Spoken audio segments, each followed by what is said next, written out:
Description: what will life on Mars look like for future generations? Step into the shoes of humanity's first settlers as they face the challenges and triumphs of transforming the red planet into a home. From groundbreaking technology to profound shifts in human identity, this is the story of how colonization on Mars could redefine what it means to be human. Chapter 1: The Arrival. The date was April 7, 2047, when humanity's first permanent settlement on Mars officially became operational. Named Astra Nova, the city was nestled beneath a colossal glass dome, glinting in the pale Martian sun. For the settlers, the weeks since their descent had been a mix of grueling labor and fleeting awe. Beneath their feet lay the culmination of decades of engineering, pressurized tunnels, self-sustaining farms, and a nuclear fusion reactor providing energy to the settlement. Above them, the infinite expanse of stars hinted at the fragility of their existence. Layla turned, her boots crunching against the red-tinted gravel. Fungal anomaly? That's impossible. We sterilized the samples before leaving Earth. Raj nodded grimly. I thought the same. But it's spreading faster than we anticipated. We'll need to isolate the area. The anomaly, though minor on the surface, sparked a wave of unease. For Layla, it was a sobering reminder that Mars would not yield easily to human ambition. This planet was no blank canvas, it had its own rules, and they were only beginning to grasp them.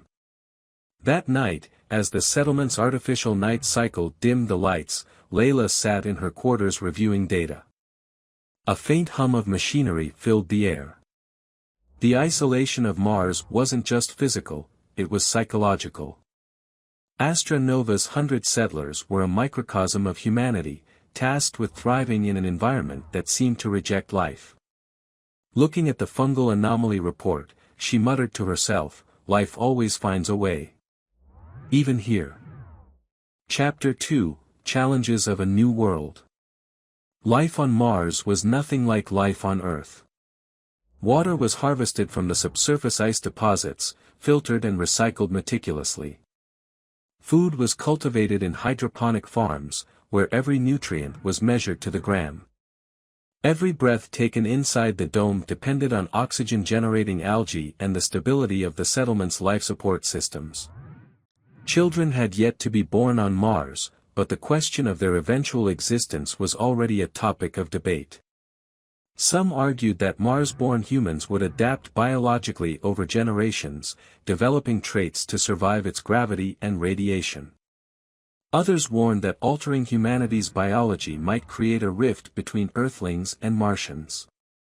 Would they remain the same species, or would the distance, both physical and cultural, make them strangers? For Layla, these abstract debates clashed with her daily work. She spent hours in the biodome, overseeing the fragile balance of plants and microbes that sustained their air and food supply. She marveled at how Earth's ecosystems, fragmented and reduced, could still function so far from home. But not everyone shared her optimism. One evening, during a rare communal gathering, Marcus Hall, the settlement's logistics chief, voiced his concerns. "We've been here less than a month," he said, his voice sharp with frustration, "and already we're stretched thin. The fungal anomaly is just the start. What happens when the systems fail? When the crops stop growing?" Others nodded in agreement. The tension was palpable, a reminder that while Mars offered opportunity, it also demanded relentless vigilance. Later that night, as Layla wandered the edge of the dome, she gazed at the vast, alien landscape. The Earth glowed faintly in the sky, a distant reminder of everything they had left behind. She thought of Marcus' words and wondered, what price would humanity pay to call this barren world their own? Chapter 3: Martian Dreams and Earthly Shadows. Layla's day began with an emergency alert flashing across her tablet. A leak in one of the outer airlocks had caused a temporary pressure drop in Sector 2. The cause was mundane: a micrometeoroid had punctured the seal, but the implications were anything but. Every small failure on Mars carried the weight of existential threat. As she rushed to the scene with Raj and the repair crew, she noticed the settlers in the dome going about their routines with forced calm. Beneath the surface, fear simmered. No matter how advanced their systems, everyone knew one truth: Mars was a graveyard waiting to claim its first human victims.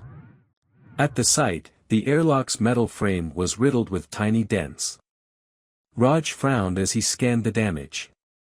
"It's worse than I thought. We'll have to install a new panel and recalibrate the sensor. Another hit like this, and we won't be so lucky." Layla studied the breach. "What's the ETA on repairs?" she asked, keeping her voice steady. 4 hours, Raj replied. "But we'll need to ration oxygen in this sector until then. Shouldn't be a problem if everyone stays calm." Staying calm wasn't guaranteed. By the time they returned to the control center, rumors were already spreading about the fragility of their systems. On Earth, a minor technical failure was an inconvenience. Here, it was a reminder of their mortality. That evening, as the repairs neared completion, Layla joined a virtual meeting with the Earth-based mission control team. A delay of nearly 20 minutes separated their responses, the vast distance between planets stretching conversations into fragmented exchanges. The mission director's face flickered on the screen. "Dr. Khan, we're monitoring the situation. How confident are you in the team's ability to stabilize the settlement?" Layla hesitated. "Confident," she said. "But we'll need more resources sooner than anticipated. The Martian surface is more hostile than we prepared for." The director nodded. "Understood. We'll expedite the next supply mission. But you need to manage expectations. The cost of these shipments is." The signal cut out momentarily before resuming. "Political landscape on Earth is growing less stable. You know what that means for funding." Layla's stomach nodded. She knew all too well. Earth was still their lifeline, and any turmoil back home could ripple across the millions of kilometers, jeopardizing their fragile existence. Chapter 4: The Martian Divide. The next week brought an unexpected visitor, an Earth representative from the United Nations Space Coalition, sent to observe Astra Nova's progress. His name was Adrian Blake, and his arrival aboard a cargo shuttle stirred a mix of excitement and suspicion. Adrian was a tall, composed man with a sharp gaze that seemed to dissect everything he saw. As he toured the settlement, settlers gathered in hushed groups, speculating on his intentions. That evening, Adrian addressed the community in the main hall. The artificial lights overhead cast harsh shadows on his face as he spoke. "What you've accomplished here is extraordinary," he began. "But we must remain realistic. Earth's resources are finite, and the success of this mission depends on measurable progress. That's why I'm here, to evaluate whether further investment is justified." The room fell silent. The implication was clear: if they didn't meet expectations, their support from Earth could dwindle. Layla couldn't stay silent. She stood and faced Adrian. "With all due respect, measurable progress isn't always immediate. Ecosystems don't grow on demand, and neither do societies. We're not just surviving here, we're building a future." Adrian tilted his head, his expression unreadable. "A future, Dr. Khan, that Earth may not be able to afford if the returns aren't sufficient. You may be pioneers, but you're also an investment." His words sent a chill through the settlers. Later, as the crowd dispersed, Marcus approached Layla. "You see what I've been saying? Earth doesn't care about us, they care about results. And when they don't get them, they'll cut us loose." Layla shook her head. "Then we'll prove them wrong. We'll show them Mars can be more than just a burden." Marcus narrowed his eyes. "You don't get it, do you? We're already on our own. It's just a matter of time before they admit it. Layla walked away, the weight of his words settling on her shoulders.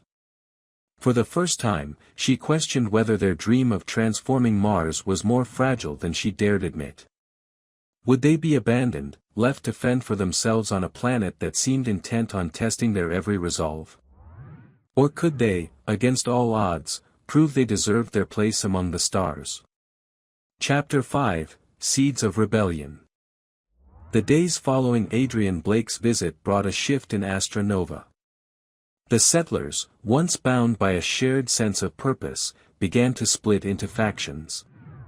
Some sided with Marcus, who called for greater independence from Earth, arguing that reliance on the home planet was a recipe for disaster. Others, like Layla, believed collaboration with Earth was essential, at least until they could stand on their own. Tensions came to a head during a meeting in the central hub, where the settlers had gathered to discuss a proposal by Marcus and his supporters. They called it Project Ares, a plan to divert resources toward building a massive underground reserve, capable of sustaining life even in the event of Earth cutting off supplies. This isn't a rebellion, Marcus insisted, standing at the podium. It's insurance. We can't keep hoping Earth will save us. If they turn their backs, we'll need to survive on our own terms. Layla stood, her voice calm but firm. I understand the fear, Marcus, but dividing our resources could jeopardize everything we've built. We're not there yet. We need Earth support to reach full self-sufficiency. A murmur spread through the crowd. Raj leaned over and whispered to her, he's tapping into people's fears. If you don't offer an alternative, he'll win them over. Layla took a deep breath. Then let's focus on what we can do now, she said aloud, stepping closer to the podium. We can reinforce the domes, expand our food reserves, and improve system redundancies. But we need Earth's expertise and supplies to make that happen. Marcus smirked. And what happens when Earth doesn't send the next shipment? Or the one after that? Hope doesn't grow crops, Dr. Khan. The room erupted into debate, voices clashing as settlers chose sides. By the end of the night, no consensus had been reached, and the cracks in their community were deeper than ever. Chapter 6, The Forgotten World. As the settlement grappled with its internal strife, news from Earth painted a bleak picture. Layla sat in the control center, watching a delayed broadcast on her tablet. A massive hurricane had struck the Gulf Coast, displacing millions. Protests raged in cities across Europe over dwindling resources and rising inequality. The headline on the screen read, Earth's crisis deepens, can humanity afford Mars? Layla's heart sank. She knew every crisis on Earth made Astra Nova's survival more precarious. How could they justify millions of dollars in shipments to Mars when billions of people on Earth were struggling to survive? Later that day, Adrian Blake summoned Layla for a private conversation. His quarters were sparse but immaculate, a stark contrast to the chaos brewing outside. He gestured for her to sit. Dr. Khan, I've been reviewing the settlement's progress, and I have to admit, I'm impressed. But let's not sugarcoat the situation. Earth is fracturing, and public support for this mission is waning. Layla met his gaze. So what are you saying? That we're on borrowed time? Adrian leaned forward, his expression grim. I'm saying you need to prepare for the possibility that Earth won't be able to keep its promises. If that happens, you'll have to decide whether Astra Nova is a failed experiment or the start of something new, something independent. Layla clenched her fists. This settlement isn't just an experiment. It's humanity's foothold on another world. If we give up now, we're giving up on the future. Adrian studied her for a moment before nodding. Then make sure your people believe that. Because right now, the cracks in this community are widening. If you don't lead, someone else will, and they may not have your optimism. That night, As Layla walked the dimly lit corridors of Astra Nova, she thought about his words. Marcus's plan wasn't entirely wrong, but his divisive approach risked tearing the settlement apart. If they were to survive, they needed unity, not as Earthlings, but as Martians. Gazing up at the stars through the dome, she made a silent vow. They hadn't come this far to fail. If Earth turned its back on them, they would forge their own path. Mars was no longer just a distant dream, it was their reality. Chapter 7, A Fragile Alliance. The next morning, Layla called for an emergency assembly. She knew that if the settlers continued to drift apart, Astra Nova's future would be in jeopardy. Standing before the crowd in the central hub, she addressed them with an urgency that couldn't be ignored. "We're all here because we believed in something bigger than ourselves," she began. "But belief isn't enough. We need action, and we need it together. Marcus is right about one thing, we can't depend on Earth forever. But independence isn't achieved by dividing our efforts. It's achieved by working as one." Marcus stood near the back, his arms crossed, a skeptical look on his face. "And what's your plan, Layla?" "More waiting. More hoping Earth throws us a lifeline while we waste time on half measures." Layla met his gaze head-on. "No. My plan is a dual approach. We'll start building the reserves you've proposed, shelters, extra food storage, and energy backups. But we'll also expand our hydroponic farms and invest in local resource extraction. That means mining the Martian soil for water, minerals, and raw materials to reduce our dependency on Earth." The crowd murmured, intrigued by the compromise. Marcus narrowed his eyes but didn't interrupt. "This isn't an either-or situation," Layla continued. "It's about survival, our survival. The only way we thrive on Mars is if we stop thinking like Earthlings and start thinking like Martians. Let's combine our strengths instead of tearing ourselves apart." The settlers exchanged glances, the tension easing slightly. After a long pause, Marcus stepped forward. "You've got guts, I'll give you that," he said. "But words aren't enough. If we're doing this, we need results. Fast." Layla nodded. "Agreed. I'll oversee the agricultural expansion and life support systems. Marcus, you'll lead the reserve project. Let's prove to Earth, and to ourselves, that we can survive no matter what." For the first time in weeks, there was a flicker of hope. The settlers voted to adopt Layla's plan, and though the alliance between her and Marcus was uneasy, it was a step toward unity. Chapter 8, Terraforming Dreams. While the settlers worked tirelessly on their new projects, Layla began exploring a bold idea that had been lingering in her mind for months: terraforming. Though still theoretical, it represented the ultimate solution to Mars' hostility, a way to make the planet truly habitable. She brought the idea to Raj, who was tinkering with a drone in the engineering bay. "Terraforming," he said, raising an eyebrow. "That's ambitious. We're struggling to keep a dome intact, and you want to change the atmosphere of an entire planet?" Layla grinned. "Not overnight. I'm talking about small-scale experiments. If we could increase oxygen production in the biodomes, it might create localized pockets of breathable air. It's a start." Raj rubbed his chin thoughtfully.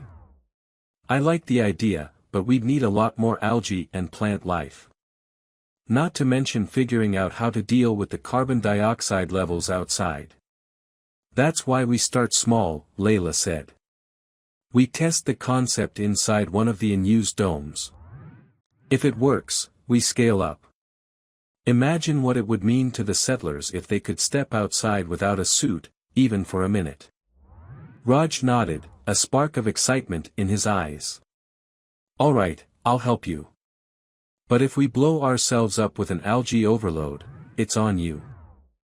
The two of them got to work, enlisting a team to convert an unused dome into a terraforming lab. As word of the project spread, it reignited a sense of purpose among the settlers. For the first time, they weren't just surviving, they were shaping the future. Meanwhile, Marcus focused on constructing the underground reserve. It was grueling work, but his team pressed on with a determination fueled by the fear of being abandoned by Earth. Despite their differences, Marcus and Layla began to find common ground in their shared goal, ensuring Astra Nova's survival. By the end of the month, the experimental dome was operational. Rows of oxygen-generating algae lined the walls, and sensors monitored every aspect of the atmosphere. It was a fragile, delicate system, but it was a start. As Layla stood inside the dome, watching the first tendrils of algae unfurl, she felt a surge of hope. Mars was still a hostile, barren world, but it was no longer unyielding. For the first time, she saw not just the struggle, but the possibility. They weren't just surviving, they were creating. Chapter 9, A Breath of Martian Air. The terraforming experiment became the heart of Astra Nova's renewed spirit. Settlers who had once been consumed by fear now found themselves eager to participate in the project, offering ideas and labor to improve the dome's systems. It wasn't just about survival anymore, it was about reclaiming control over their future. After weeks of adjustments, the day finally arrived to test the dome's viability. Layla, Raj, and a small group of settlers stood inside the experimental structure. The airlock sealed with a soft hiss, and the artificial lights cast a green glow over the algae tanks. Raj tapped his tablet, initiating the system check. Oxygen levels are stable. Carbon dioxide is within acceptable limits. Temperature holding steady. He looked up and smiled. Ready when you are, Layla. Layla took a deep breath, through her suit's filter for now. All right, everyone. Let's see if we can breathe on Mars. One by one, the settlers removed their helmets. For a moment, there was silence as they tested the air, each hesitant to trust the system entirely. Then, slowly, smiles began to spread. It's breathable, one of them whispered, awe in her voice. Layla exhaled, relief washing over her. It's only a small step, she said. But it's ours. This is what we can do when we work together. Outside the experimental dome, other settlers gathered, watching through the glass with a mix of hope and curiosity. As news of the success spread, it bolstered the community's morale. For the first time, the dream of truly living on Mars, beyond the confines of their suits and domes, felt within reach. That night, as Layla stood on the edge of the main dome, looking out at the Martian landscape, she allowed herself a moment of pride. They had breathed Mars air, however briefly, and in doing so, they had taken a step toward becoming part of this world. Chapter 10, Whispers of Earth. While the settlers celebrated their success, a new message from Earth arrived, casting a shadow over their triumph. The delay meant the message had been sent weeks ago, but its urgency was clear. Layla, Marcus, and Adrian Blake gathered in the control center to review it. The holographic projection of the Earth-based mission director flickered into view. His face was drawn, and his tone was grave. Astra Nova, I'm afraid I have difficult news. Global political instability has worsened, and funding for Mars operations is under review. Several governments are pushing to suspend future supply missions. Marcus swore under his breath. Here it comes. I told you this would happen. The director continued. We'll do everything we can to maintain support, but you must prepare for the possibility of reduced shipments, or none at all. Focus your efforts on self-sufficiency. You may be on your own sooner than anticipated. The message ended, leaving a heavy silence in its wake. Adrian leaned back in his chair, his expression unreadable. This is what I warned you about, he said.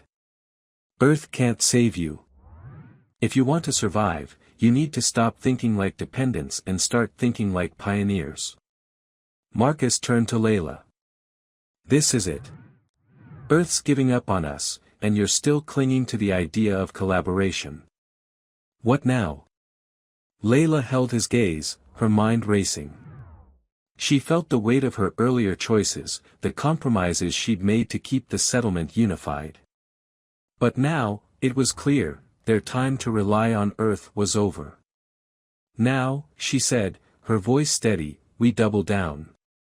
The terraforming project, the reserves, everything. If Earth abandons us, we won't just survive, we'll thrive. But we have to do it together. For once, Marcus didn't argue. He nodded, his expression grim but resolute. Then let's make it happen. The settlers were informed that night, and while fear rippled through the community, there was also determination. They had already taken their first breath of Martian air. Now, they had to ensure it wasn't their last. Chapter 11, The Martian Awakening. The following weeks saw Astra Nova transformed into a hive of activity. Every settler worked tirelessly to prepare for the looming possibility of isolation. The experimental terraforming dome became a blueprint for others, with algae tanks and oxygen generators being replicated throughout the settlement. Underground reserves expanded daily, creating spaces that could store months' worth of food, water, and other essentials. Layla found herself at the center of it all, balancing her responsibilities as a scientist and a leader. She coordinated efforts across the settlement, inspiring settlers with a blend of determination and pragmatism. The success of the terraforming project had instilled a newfound confidence in the community, and even Marcus seemed less antagonistic. One evening, as the sun dipped below the horizon, painting the Martian sky in hues of rust and gold, Layla met with Marcus in the central hub. He had just returned from overseeing the excavation of another reserve. "I'll admit," he said, his voice tinged with grudging respect, "you've held this place together better than I expected. People are actually starting to believe we can pull this off." Layla smiled faintly. "We don't have a choice. If we don't believe in ourselves, no one else will." Marcus nodded, then hesitated before speaking again. "You think Earth will ever send another shipment?" Layla's expression grew somber. "I don't know. But if they don't, we'll survive. We're proving that every day." Their conversation was interrupted by a sharp beeping from the control panel. Raj's voice crackled over the intercom. "Layla, Marcus, you'd better get to the control center. We've got an incoming transmission, from Earth." Chapter 12, A Message Across the Void. Layla and Marcus arrived at the control center to find a small group of settlers already gathered around the main screen. Adrian Blake stood off to the side, his face unreadable. The message, delayed as always by the vast distance, began to play. The holographic image of the mission director flickered into view. His face was lined with exhaustion, and his voice carried a weight that made the room fall silent. "Astra Nova, this may be my final transmission. The situation on Earth has deteriorated further. Economic collapse and geopolitical tensions have made continued support for Mars operations unsustainable. I'm sorry. For now, all supply missions are suspended indefinitely." A murmur spread through the room, a mix of anger, fear, and despair. Layla's heart sank, but she forced herself to remain composed. The message wasn't finished. The director leaned closer, his expression softening.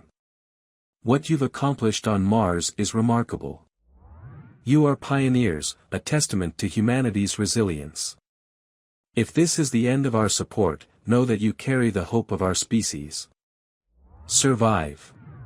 Thrive. Show us that humanity's future is out there, among the stars." As the screen went dark, the settlers stood in stunned silence. For a moment, no one spoke. Then Marcus broke the tension. Well, there it is. We're on our own now. Layla stepped forward, her voice steady but resolute. Yes, we are. And that means it's up to us to succeed, not just for ourselves, but for Earth. They may not be able to help us, but we can still show them that this dream is worth fighting for. Raj chimed in, his tone defiant. We've already come this far. Let's keep going. A wave of determination rippled through the crowd. They weren't just settlers anymore, they were Martians. With or without Earth, they would endure. That night, as Layla stood beneath the stars, the weight of their reality settled on her shoulders. The red planet had tested them, pushed them to their limits, but it hadn't broken them. Together, they would carve out a new future, a future where humanity could thrive, not despite Mars, but because of it. For the first time, she felt a sense of peace. Earth might be millions of kilometers away, but their connection to it remained unbroken. Astra Nova wasn't just a colony, it was a promise. And they intended to keep it.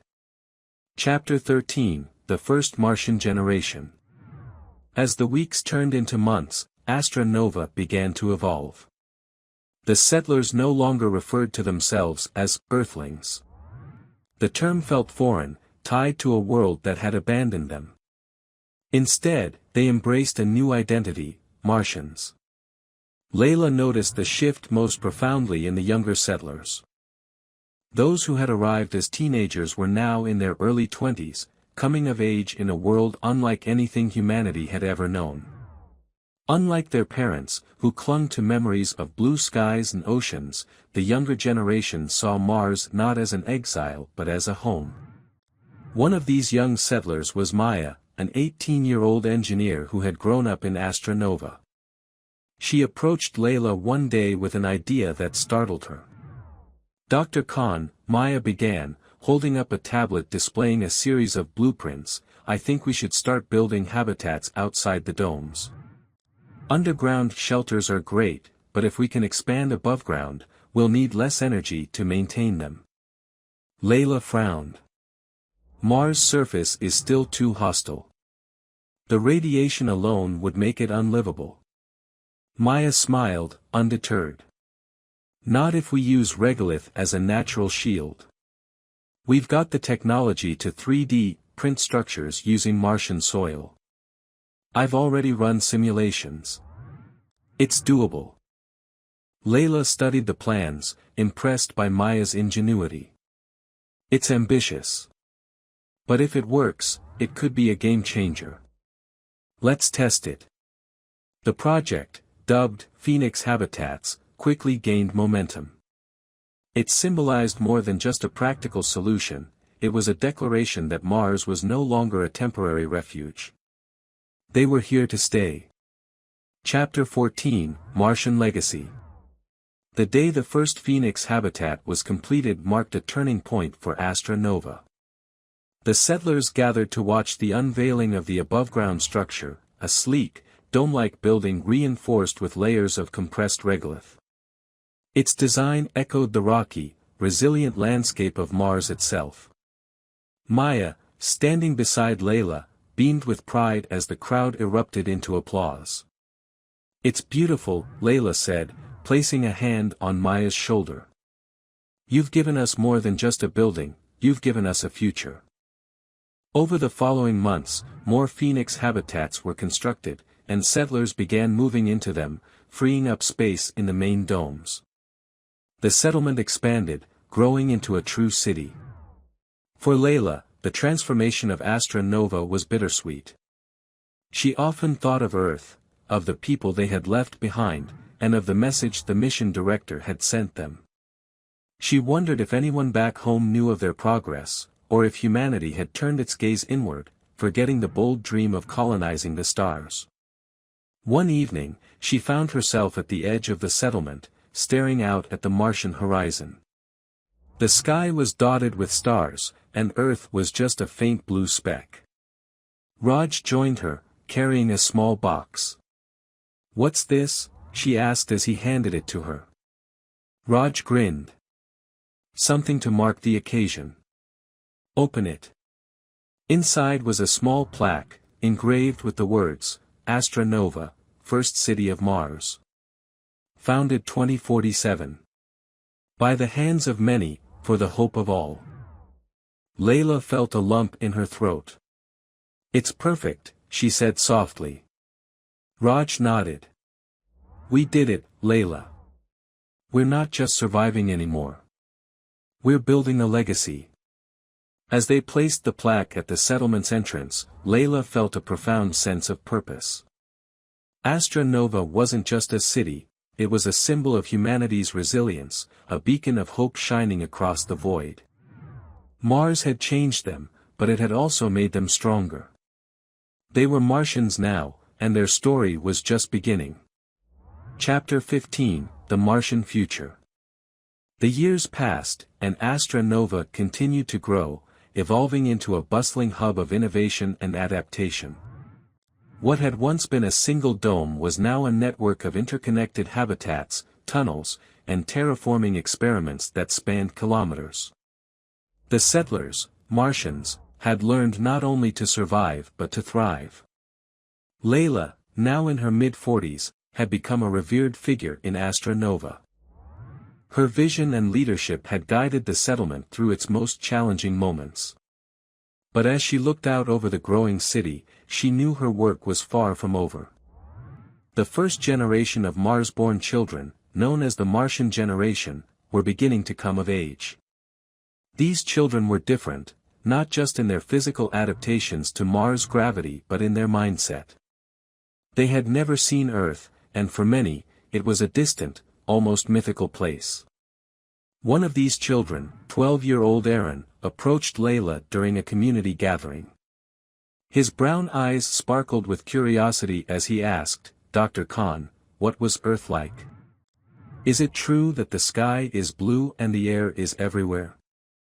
Layla smiled, kneeling to meet his gaze. Yes, Aaron. The sky on Earth is blue, and you can breathe without a helmet. It's beautiful, but it's also fragile. That's why we came here, to learn how to protect it and ensure humanity's survival. Aaron nodded, thoughtful. But we don't need Earth anymore, do we? Mars is our home now. Layla hesitated, feeling a pang of nostalgia. Mars is our home, yes. But Earth is where we began. Never forget that. Epilogue. A new dawn. Decades after the first settlers arrived on Mars, Astra Nova stood as a testament to humanity's resilience and ingenuity. The city, now a thriving metropolis, was surrounded by terraformed pockets of greenery and shallow lakes created by generations of effort. Layla, now older and content, watched as the Martian generation took the reins of leadership. Among them was Maya, who had grown into a brilliant engineer and leader, her designs shaping the city's future. The connection to Earth had not been re-established, and news of humanity's fate back home was a mystery. But Astra Nova had become self-sufficient, no longer dependent on supply ships or Earth's guidance. One day, as Layla wandered through a terraformed park, she noticed a group of children planting seeds in the Martian soil. Their laughter echoed through the air, a sound that symbolized the triumph of life over adversity. Looking up at the sky, Layla saw Earth, still a faint blue dot in the distance. She felt no sadness, only gratitude. They had honored the planet of their origin by ensuring humanity's survival on Mars. And as the red planet grew greener with each passing year, it became clear that this was only the beginning. Humanity's story was no longer confined to one world. They were now Martians, and their future stretched as boundless as the stars above.